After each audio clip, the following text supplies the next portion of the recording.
আমাকে গোসল করায়া সাদা পাতলা তিনখানা কাপড়ের প্যাকেট বানাইয়া খাটে চড়াইয়া জানাজা দিয়া চারজনে কাঁদে নিয়া কবরের দিকে রওনা দিবি।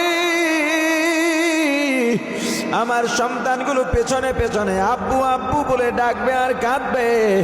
আমি ডাকের জবাব দিই, কিন্তু আমার সন্তানরা শোনে না। আমার স্ত্রী ঘরের ফ্লোরে চিল্লায় গড়াগড়ি করে আর কাঁদে।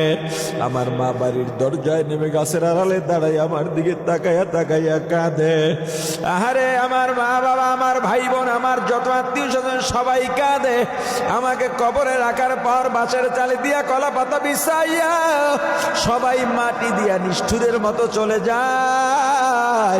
কোথায় আমার শিমুল তুলার বালিশ, কোথায় আমার ম্যাট্রেস, কোথায় জাজিম, কোথায় কম্বল, কোথায় আমার কোল বালিশ, কোথায় আমার দামি খাট। 10 লাখ 20 লাখ টাকা দিয়াও যারা খাট বানাও, কি মজা শোনো। ওই কবরে খাট পালং থাকবে না, শুধু মাটির গন্ধ। মনের মধ্যে মনটাকে ভয় ঢুকাও, এই কবর তো ভালো জায়গা না, কবর তো খারাপ জায়গা। এই কবর সাপ বিচ্ছুর ঘর, পোকামাকুড়ের ঘর, জাহান্নামের আগুনের গাড়া।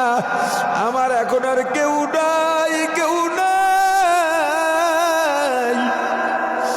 ফেরেশতা আসবে, জবাব যদি না দিতে পারি কবর এমন জোরে চাপ মারবে, শরীরের একটা হাড্ডিও আমার জায়গায় থাকবে না, চূর্ণ বিচূর্ণ হয়ে যাবে।